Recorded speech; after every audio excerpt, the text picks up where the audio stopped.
एक समय की बात है। एक बड़े गांव नाम का गांव था। गांव में बहुत शांति और सादगी थी।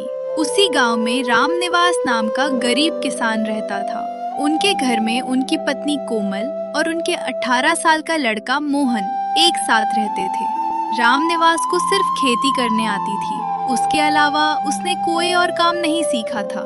रामनिवास का एक ही सपना था, बस अपने बेटे मोहन को अच्छी तरह पढ़ना चाहता था। पर गरीबी के कारण अब उसको अपने बेटे को पढ़ना बहुत मुश्किल हो रही थी। अब उसका सारा परिवार बस उस खेती से निकले अनाज पर ही निर्भर था। पर इस बार सही समय पर बारिश ना होने के कारण से उसके खेत में फसल ही नहीं हुई थी, जिसके कारण परिवार चलाना बहुत कठिन हो रहा था। एक दिन उसकी पत्नी कोमल बोली, सुनिए जी, आज तो घर में बिल्कुल भी कुछ राशन नहीं है। मुझे तो कुछ समझ नहीं आ रहा कि अब मैं क्या करूं।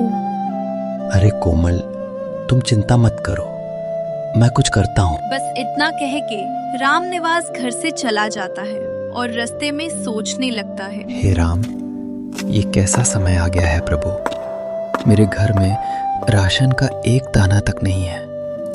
चलो, मैं और मेरी कोमल तो भूखे पेट रह लेंगे, लेकिन मेरे बेटे का क्या? मैंने तो केवल खेत में मेहनत करना सीखा है, लेकिन उसमें भी बारिश सही समय पर न होने की वजह से खेत में फसल नहीं हुई। अब मेरे पास जमींदार से उधारी पैसे लेने के अलावा कोई दूसरा रास्ता नहीं है। रामनिवास अपने गांव के जमींदार के पास जाता है। जमींदार हीरालाल बहुत शातिर और चालाक किस्म का इंसान है, जो हमेशा हर किसी को बेईमानी से लूटने के बारे में सोचता रहता है। वो रामनिवास को आता देकर कहता है, अरे आहो आहो रामनिवास भैया, और बताओ कैसे आना हुआ है? बड़ी चिंता में लग रहे हो। क्या बताऊं जमींदार जी, बहुत खराब समय से गुजर रहा हूं। देखिए ना, अब बारिश समय से ना होने पर खेत की सारी फसलें बर्बाद हो चुकी हैं। घर में अनाज का एक दाना भी नहीं है। इसलिए आपसे कुछ पैसे उधार लेने आया हूं, क्योंकि घर में राशन भरने के लिए तो पैसे ही चाहिए ना। हम किसान तो बस खेती पर ही निर्भर रहते हैं। अगर खेती सही हुई तो ही हमारा गुजारा हो पाता है। अरे हाँ हाँ भैया, बोलो कितने रुपए चाहिए आपको? ऐसे समय में हम नहीं मदद करेंगे तो और कौन करेगा? बोलो बोलो, कितने दे दूं हम? जमींदार किसानों की मदद करने के लिए तो हमेशा तत्पर रहते हैं। बोलो कितने पैसे दे दूं? ठीक है जमींदार जी, आप मुझे 1000 रुपए दे दो, क्योंकि मुझे बस इतने ही पैसों की जरूरत है। मैं आपको सारे जल्दी ही लौटने की कोशिश करूंगा। आप मुझे बता दो कि कितना ब्याज लोगे। रामनिवास भैया, आपसे तो ब्याज लेने की जरूरत ही नहीं है, पर अगर घोड़ा घास से दोस्ती कर लेगा तो खाएगा क्या? इसलिए मुझे ब्याज तो लेना ही पड़ेगा। पर रामनिवास भैया, मैं कभी किसी को 10,000 से कम पैसे नहीं देता। अगर मैंने आपको कम पैसे दिए तो लोग मुझे कहेंगे कि तुमने रामनिवास को कम पैसे कैसे दे दिए। इसलिए अगर आपको पैसे चाहिए तो कम से कम 10,000 तो लेने पड़ेंगे, और इस पर 10% ब्याज लगता है। पर आप अपने हो तो आप मुझे 8% ही ब्याज देना। रामनिवास सोचने लगता है, इतना ब्याज और इतने पैसे मैं कैसे चुकाऊंगा? अगर मैं पैसे नहीं लूं तो मेरा परिवार भूखा रह जाएगा। हे भगवान, अब मैं क्या करूं? रामनिवास सोच रहा था। थोड़ी देर बाद सोच के वो जमींदार से कहता है, ठीक है जमींदार जी, आप मुझे पैसे दे दो। मुझ पे अब कोई चारा नहीं है। ठीक है रामनिवास, ये लो पोटली, इसमें सारे पैसे हैं। लेकिन तुम अगर मेरे पैसे ज्यादा दिनों बाद भी दोगे तो भी मुझे कोई चिंता नहीं होगी। तुम आराम से दे देना, पर उसका ब्याज लगता रहेगा। रामनिवास वहाँ से चला जाता। वो बाजार की तरफ निकाल जाता है। रास्ते में सोचता हुआ जाता है, हे भगवान, आपका बहुत बहुत शुक्रिया, मुझे ये पैसे मिल गए। अगर ये पैसे नहीं मिलते तो शायद ही मैं अपने परिवार के लिए कुछ कर पाता। अब इन पैसों से मैं सामान खरीद के लाता हूँ और अपने बेटे मोहन के लिए कुछ उसका मनपसंद खाना बनवाता हूँ। रामनिवास बाजार आ जाता है और सारा सामान खरीद के अपने घर की तरफ निकाल जाता है। वहीं हम रामनिवास के बेटे मोहन को देखते हैं, जो अपने दोस्त आर्यन के साथ कहीं से आ रहा था। वो दोनों एक जंगल में एक नदी के किनारे जाते हैं, क्योंकि वो जगह उनकी पसंदीदा जगह थी। वो दोनों अक्सर वहीं जाते थे। आर्यन और मोहन बहुत अच्छे दोस्त थे। दोनों नदी के पास एक पेड़ के नीचे बैठ जाते हैं। तभी मोहन आर्यन से कहता है, यार आर्यन, मुझे तुझे कुछ बताना है। हाँ, मुझे भी तुझे कुछ बताना है। तुझे क्या बताना है पहले तो बता। यार मेरे पापा मुझे शहर भेज रहे हैं आगे पढ़ने के लिए, और कह रहे हैं कि मोहन को भी पूछ ले कि वो चलेगा शहर में पढ़ने। इसलिए तू भी अपने पापा से पूछ लियो कि क्या पता तुझे भी वो शहर पढ़ने भेज दे। मोहन सोचता है, उसे पता था कि ना ही उसके परिवार वाले उसे शहर भेजने में सक्षम हैं, और अगर ये बात वो आर्यन को बताता है तो शायद वो भी माना कर दे शहर जाने से। तो मोहन सोच समझकर आर्यन से कहता है, सुन यार आर्यन, तुझे पता है कि मेरे माता पिता का मेरे अलावा कोई नहीं है। अगर मैं उन्हें छोड़कर चला जाऊं तो उन लोगों को दूसरे से किसी काम मदद लेनी पड़ेगी, और वैसे भी मैं अपने माता पिता के बिना एक मिनट भी नहीं रह सकता हूं। तू ये बात मेरे माता पिता से मत कहियो। तू चला जा और अच्छे से पढ़ाई कर रही हो और मुझे मिलने आता रहियो। ठीक है, तुझे जो अच्छा लगे वैसा ही कर, मैं तुझे फोर्स नहीं करूंगा। आर्यन को लगा शायद ये सही कह रहा है, इसलिए आर्यन उसे ज्यादा फोर्स नहीं करता और वो दोनों वहाँ से चले जाते हैं। आर्यन सोचता है, मैं अपने दोस्त को छोड़ के चला जाऊं, वो यहीं रहे अकेला। अगर मैं चला गया तो ये बिल्कुल अकेले पड़ जाएगा। अब मैं क्या करूं जिससे ये भी चले मेरे साथ। चले। आर्यन अपने घर पर आ जाता है, पर वो अपने दोस्त के बारे में सोचता रहता है। तभी उसके पापा आ जाते हैं, जिनका नाम रामू था। वो आर्यन को देखते हैं और उसे चिंता में देखकर आर्यन से पूछते हैं, क्या हुआ बेटा, तुम इतनी चिंता में क्यों हो? तुम्हें तो कल शहर जाना है, जाओ अपनी पैकिंग करो। पापा, मुझे अपने दोस्त की चिंता हो रही है। वो मुझसे माना कर रहा है कि वो मेरे साथ नहीं जा सकता है, क्योंकि वो अपने माता पिता को छोड़ के नहीं जाना चाहता, जिससे मुझे उसकी चिंता हो रही है। मैं तो चला जाऊंगा, अब वो तो अकेला ही रह जाएगा, इसलिए मैं उसकी सोच में हूँ। आर्यन के पापा को मोहन घर की स्थिति पता था, पर अगर वो आर्यन को ये सब बात बता दे कि मोहन पैसों की वे नहीं जा रहा है, तो शायद आर्यन भी नहीं जाए। इसलिए वो आर्यन से कहते हैं, बेटा आर्यन, वो अपने माता पिता के बारे में सोच रहा है, इसलिए जब तुम शहर पढ़ने जाओगे तो उसे बहुत खुशी होगी। लेकिन अगर उसे पता चल गया कि तुम उसकी वजह से रुक गए हो तो शायद उसे बहुत दुख हो, जिससे वो अपने आप को कोसने लगे। इसलिए तुम जाओ, और शहर तो बस 30 किलोमीटर दूर। तो जब भी तुम्हारा मन करे अपने दोस्त से मिलने का तो तुम आ जाना। ठीक है पापा, मैं अपनी पैकिंग करने जा रहा हूँ और कल मैं उसे बस स्टेशन ले जाऊंगा। इतना कहकर आर्यन वहाँ से चला जाता है। वहीं दूसरी तरफ रामनिवास अपने घर का राशन लेकर घर के अंदर आता है। उसके हाथ में थैला देकर कोमल रामनिवास से पूछती है, आपको इन सब सामान खरीदने के लिए पैसे कहाँ से मिले? कहीं अपने उधार पैसे तो नहीं लिए? हाँ कोमल, तुम्हारा अंदाजा बिल्कुल सही है। मैंने गांव के जमींदार से पैसे उधार लिए हैं। उन्हीं पैसों से ये सारा सामान खरीद के लाया हूँ।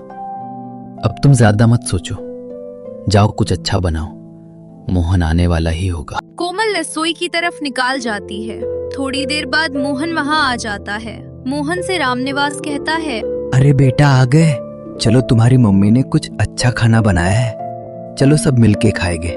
अब रामनिवास और मोहन खाना खाने बैठ जाते हैं, जहाँ पर कोमल ने मोहन की मनपसंद दाल चावल बनाए थे, जिससे देखकर मोहन के मुंह में पानी आ जाता है।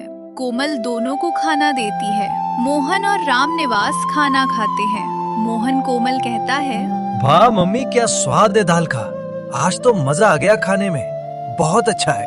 अब अगली सुबह मोहन और आर्यन दोनों एक बस स्टेशन पर बस का इंतजार कर रहे थे। मोहन आर्यन से कहता है, तू अपना ख्याल रखियो और मुझे मिलने आता रहियो, मैं तुझे बहुत याद करूंगा। हाँ यार, ये भी की कहने की बात है। अब वहाँ बस आ जाती है आर्यन उस बस में बैठकर चला जाता है।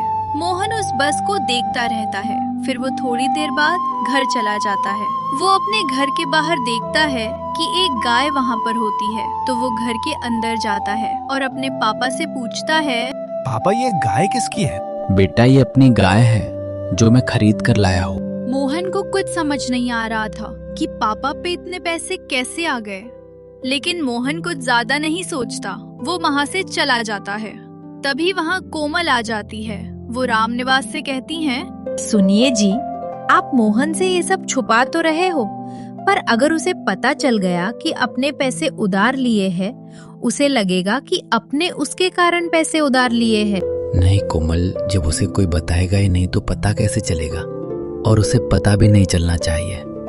मैं इस बार कड़ी मेहनत करके अच्छी फसल उगाऊंगा, जिससे जमींदार का पैसा एक साथ वापस कर दूं। अब रामनिवास खेतों में कड़ी मेहनत करने लगता है, क्योंकि उसे पूरी उम्मीद है कि इस बार मेरी फसल अच्छी होगी। अब रामनिवास कड़ी मेहनत करता रहा। अब बारिश का भी समय आ गया था इस बार, तो बारिश हो गई। रामनिवास बहुत भावुक हो गया था। रामनिवास खेत के बीच में बैठकर भगवान से कहता है, हे भगवान, तेरा बहुत बहुत शुक्रिया। कम से कम बारिश तो हो गई इस बार, हमारा गुजारा तो हो जाएगा। अब बारिश होने के कारण रामनिवास बहुत खुश होता है। अब वो अपने घर चला जाता है।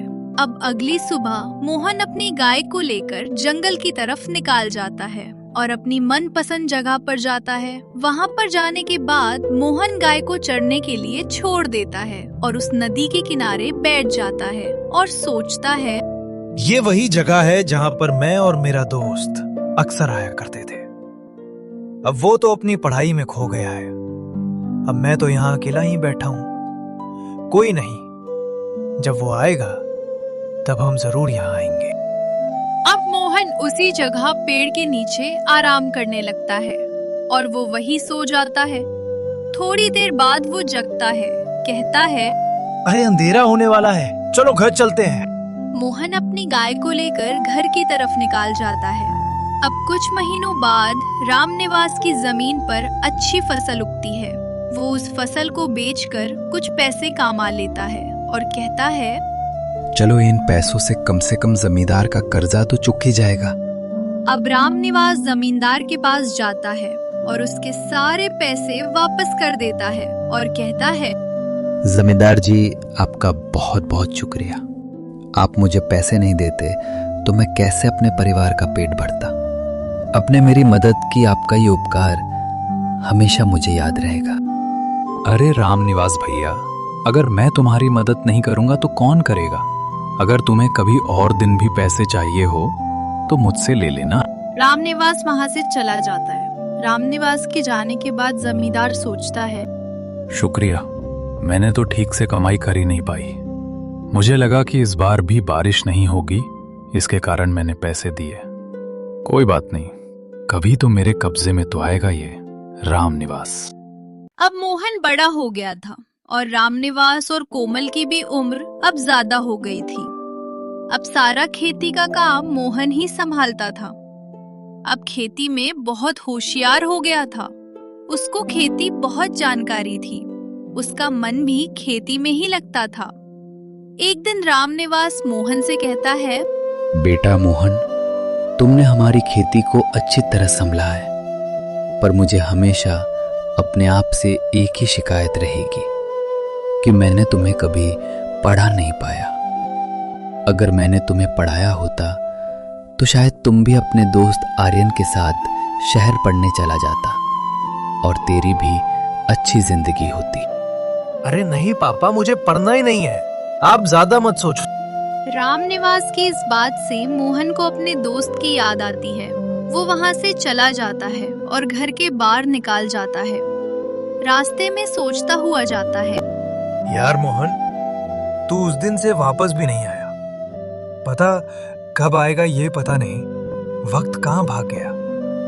अभी कल की ही तो बात लगती है जब हम बिना किसी मतलब के घंटों बैठा करते थे, और अब तू कहाँ और मैं कहाँ, पता नहीं अब मिलेगा तू। मोहन रास्ते में जा ही रहा था तभी उसके सामने से आर्यन के पापा आ जाते हैं। वो मोहन को रोकते हैं और कहते हैं, हाँ काका, बोलो क्या हुआ? मोहन, तुम्हारा दोस्त आर्यन आ रहा। उसे अपनी पढ़ाई के सिलसिले में खेती के बारे में जानना है और पूरे गांव में उसकी उम्र का कोई है तो वो तुम हो बेटा।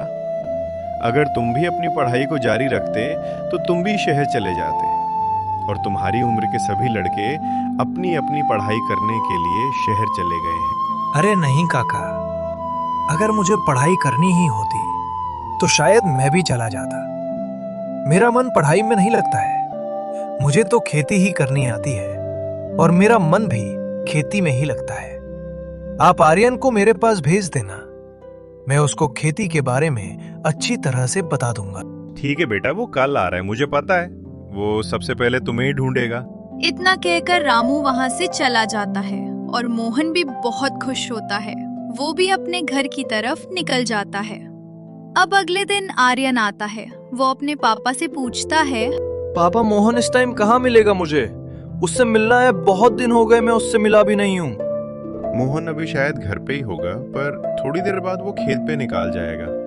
तो एक काम कर, पहले खाना खा के जा, तो उसे खेत में ही मिल लियो। नहीं पापा, मुझे पहले मोहन से ही मिलना है। मैं उससे मिलने जा रहा हूँ। आर्यन मोहन से मिलने के लिए भागकर उसके घर की तरफ निकल जाता है। वो उसके घर पर आता है जहाँ पर रामनिवास और कोमल और मोहन होते हैं। आर्यन को देखकर मोहन कहता है, भाई तू तो ईद का चंद हो गया है। तू तो गांव और मारे घर का पता ही भूल गया था। अब बता क्या खाएगा तू? बहुत दिनों बाद आया है तो तेरी पसंद का खाना बनवाता हूँ। अरे नहीं यार, मुझे कुछ नहीं खाना। मुझे तो पढ़ाई ने इतना बिजी कर दिया था कि मुझे यहाँ आने का टाइम ही नहीं मिला और अब मुझे वही नौकरी मिल रही है। बस ये कोर्स खत्म हो जाए फिर मैं पढ़ाई से फ्री हो जाऊंगा। इसलिए चल खेत पे चलते हैं। अरे रुक तो, कुछ खाना तो खा ले। हाँ बेटा, मैं तुम्हारे लिए कुछ बना देती हूँ। कोमल खाना बनाने रसोई के अंदर चली जाती है। अब रामनिवास आर्यन पूछता है, और बताओ आर्यन बेटा, कैसी पढ़ाई चल रही है? तुम तो बहुत बड़े हो गए हो। हाँ अंकल, पढ़ाई बहुत अच्छी चल रही। पढ़ाई के काम से ही तो गांव में आने का टाइम मिला।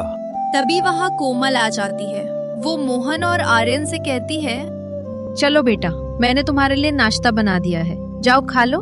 आर्यन और मोहन दोनों नाश्ता करने रसोई में चले जाते हैं। थोड़ी देर बाद मोहन और आर्यन खेत की तरफ निकल जाते हैं।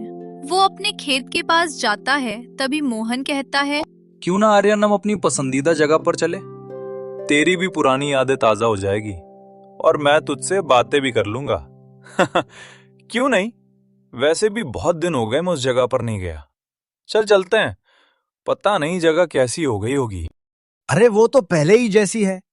अब मोहन और आर्यन उस जगह की तरफ निकाल जाते हैं। मोहन और आर्यन उस नदी के पास पहुंच जाते हैं। वो दोनों के पेड़ के नीचे बैठ जाते हैं। मोहन कहता है आर्यन से, और सुना, क्या चल रहा है लाइफ में? कुछ नहीं यार, अब बस पढ़ाई पूरी करके नौकरी ढूंढनी है। तू बता, तेरा क्या चल रहा है? मेरा क्या, जो तुझे दिख रहा है वही चल रहा है। मैंने तो इसी खेती में अपनी पूरी जिंदगी दे दी है। बस मैंने भी खेती के अलावा कुछ नहीं सीख पाया। आर्यन और मोहन थोड़ी देर तक वहाँ बैठते हैं, फिर वहाँ से चले जाते हैं। आर्यन अपने घर पर जाता है। वहाँ उसके पापा बैठे थे, जो आर्यन को देखते हैं और उससे कहते हैं, क्या हुआ बेटा, मिला है अपने दोस्त से? कैसा लगा सबसे मिलकर?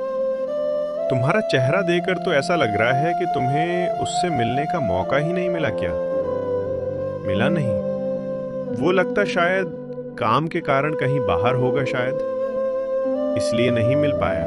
नहीं पापा, मिल तो गया है वो, पर मुझे कुछ और की चिंता है, क्योंकि मैंने अपने दोस्त की हालत देखी ही है।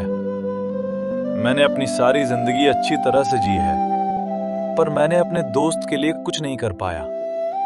मुझे उसके लिए कुछ करना है, पर मुझे कुछ समझ नहीं आ रहा है कि मैं क्या कर सकता हूँ उसके लिए। इसलिए मुझे बहुत चिंता होती है उसकी। अगर मैं उसकी मदद नहीं कर पाया तो मेरा उसका दोस्त होने क्या फायदा? मुझे उसके लिए कुछ तो करना ही है। बेटा, हर किसी को अपने नसीब, ज्यादा किसी को कुछ नहीं मिल पाता है। अगर मोहन के नसीब में कुछ बड़ा होने को होगा तो उसकी जिंदगी कब बादल जाए किसी को क्या पता। इसलिए तू इतनी चिंता मत कर, सब ठीक हो जाएगा। आर्यन को अभी कुछ समझ नहीं आ रहा होता है। वो बस अपने दोस्त के बारे में ही सोचता है। आर्यन वहां से चला जाता है, पर उसका मन बस उसकी चिंता में होता है। अब अगली सुबह मोहन और आर्यन दोनों एक खेत में होते हैं। मोहन आर्यन को खेती के बारे में सीखता है और उसे खेती के बारे में अच्छी तरह समझता है। मोहन को इतनी खेती की जानकारी होती है तो आर्यन के दिमाग में एक विचार आता है।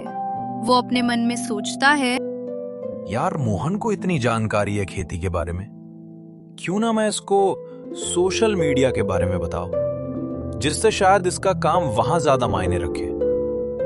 मुझे तो ऐसा लगता है शायद मोहन की किस्मत कुछ अलग ही करने को हो। अब मुझे सब समझ आ गया है, मुझे अब क्या करना है। आर्यन को ये विचार बहुत अच्छा लगा, जिससे वो मोहन से पूछता, मोहन, अगर तुझे कोई कहे कि खेती के बारे में विस्तार और आराम से समझा तो तू उसे समझा देखा? हाँ, मैं किसी को भी बता सकता हूँ और समझा भी सकता हूँ। अब आर्यन को सब समझ आ जाता है कि उसे क्या करना। वो मोहन को लेकर उसके घर जाने लगता है। आर्यन अपने मन में सारी प्लानिंग कर लेता है। उसे पता था कि मेरा ये प्लान जरूर कामयाब होगा। अब आर्यन और मोहन घर आ जाते हैं, जहाँ पर रामनिवास कोमल बैठे थे। आर्यन रामनिवास से कहता है, काका, मैंने अपने दोस्त मोहन के लिए कुछ सोचा है। अगर आप लोगों को मुझ पे भरोसा है तो आप मेरी ये बात से पूरी तरह सहमत होंगे, तो ही मैं अपने बात पर आगे बढ़ूंगा। मैं मोहन की खूबी दिखी है, उसे अगर खेती इंटरेस्ट है तो मैं उस इंटरेस्ट ही आगे ले जाऊंगा। मैं मोहन इस हुनर को सारी दुनिया में दिखा दूंगा। बस उस काम के लिए आपको मोहन के लिए एक फोन दिलाना होगा, जो कम से कम 15,000 या 20,000 होगा। उसके बाद मोहन को सारी जानकारी बता दूंगा। उसके बारे में अभी मैं समझाऊंगा तो शायद आप लोगों को समझ ना आए, इसलिए आज आप मोहन फोन दिलवा देंगे तो मैं कल हम अपना काम शुरू कर देंगे। हाँ, मुझे तुम पर भरोसा है। मुझे पे इतने पैसे हैं, मैं तुम्हें दे दूंगा और तुम फोन ले आना, मैं अभी आता हूँ। रामनिवास वहां से चला जाता है और वो गांव के जमींदार के पास जाता है और उससे कहता है, जमींदार जी, मुझे 20,000 रुपए की जरूरत पड़ गई है। अगर आप मुझे पैसे दे दो तो आपकी अति कृपया होगी। मैं आपको 2 या 3 दिनों में लौटा दूंगा। अरे रामनिवास भैया, 2 या 3 में मेरा क्या फायदा होगा? अगर तुमने पैसे 2 या 3 दिनों में नहीं दिए तो क्या होगा? रामनिवास को पैसे मिल जाते हैं, पर उसने अपने खेत को ग्रेवी रख दिया है, पर वो बात वो किसी को नहीं बताता। अब रामनिवास पैसे लेकर घर आ जाता है। वो आर्यन से कहता है, ये लो बेटा, ये 20,000 रुपया है। अब तुम क्या करना चाहते हो वो मोहन को भी बता दो। मोहन और आर्यन वहां से जाते हैं। आर्यन मोहन के लिए एक नया फोन लेकर आता है। दोनों खेत में जाते हैं। आर्यन मोहन से कहता है, मोहन, चल अब तेरा हुनर आजमाने का टाइम आ गया है। चल अब जैसे तू अपनी खेती के बारे में मुझे बता रहा था, वैसे ही तू इस फोन की तरफ देकर बोल, पूरे आत्मविश्वास से। मोहन और आर्यन अपनी वीडियो बनाने लगते हैं। आर्यन उस वीडियो को सोशल मीडिया पर डाल देता है। आर्यन मोहन कहता है, मोहन, अब हम इसे 24 घंटे बाद देखेंगे। अगर इस पर अच्छा रिस्पॉन्स आया तो हम और भी वीडियोस बनाएंगे। मोहन और आर्यन दोनों दूसरे दिन वीडियो को देखते हैं, पर उस वीडियो में ज्यादा रिस्पॉन्स नहीं आया था, पर उसमें कम आया था, जिससे आर्यन थोड़ा सा निराश हो गया था। मोहन आर्यन से पूछता है, क्या हुआ आर्यन, क्या वीडियो अच्छी नहीं बनी? नहीं यार, वीडियो तो अच्छी बनी है पर कम लोगों ने देखी है। मोहन आर्यन को समझता है और कहता है, अगर तूने मेरे लिए कुछ सोचा है तो शायद वही होगा। हर चीजें टाइम लगता है। मुझे पता तू मेरे लिए कुछ ना कुछ करेगा ही। मोहन और आर्यन दोनों दूसरी वीडियो बनाने लगते हैं और दूसरी वीडियो को भी डाल देते हैं। पर दूसरी वीडियो में भी कि अच्छा रिस्पॉन्स नहीं आया था। मोहन और आर्यन दोनों ही निराश गए थे। अब आर्यन का भी पढ़ाई जारी करने के लिए शहर जाने का टाइम आ रहा था। अब 2-3 दिन हो गए थे। जमींदार रामनिवास पास आता है, जहां रामनिवास और उसकी पत्नी और मोहन थे। जमींदार वो रामनिवास कहता है, ओ रामनिवास, तूने कहा था कि 2-3 दिनों पैसे दूंगा। अब दिन ज्यादा हो गए। अब तेरा खेत मेरा गया। अब तेरी जमीन मेरी हो गई। उस पर तेरा कोई अधिकार है। ये कहकर जमींदार वहां से चला जाता है। मोहन को कुछ समझ नहीं आता, ये क्या हो रहा है। मोहन रामनिवास से पूछता है, पापा, ये क्या हो रहा है? मुझे तो कुछ समझ नहीं आ रहा है। बेटा, मैंने इससे कर्जा लिया था तेरे फोन के लिए। सुनकर मोहन दुखी हो जाता है। वो वहां से चला जाता है, आर्यन के पास जाता है, उससे कहता है, यार आर्यन, मेरे पापा फोन के पैसे लाने के लिए अपनी जमीन को ग्रेवी रख दिया था। अब वो जमीन जमींदार ने ले ली है। अब क्या करेंगे? मोहन, चिंता मत कर, अब कुछ ना कुछ कर ही लेगा। मैं कहता हूं एक बार यानी आखिरी बार एक वीडियो बन के डाल, देखते हैं।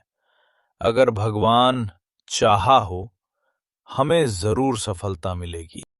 मोहन और आर्यन दोनों एक वीडियो डाल देते हैं और वो वीडियो कुछ घंटों अच्छी रिस्पॉन्स करती है। अब मोहन और आर्यन दोनों बहुत खुश होते। अब उस सोशल मीडिया मोहन अच्छे पैसे कमाने लगा। अब मोहन ने अपना खेत भी ले लिया। अब आर्यन अपनी पढ़ाई करने शहर चला गया और मोहन अपनी जिंदगी खेती से ही सफल बना ली।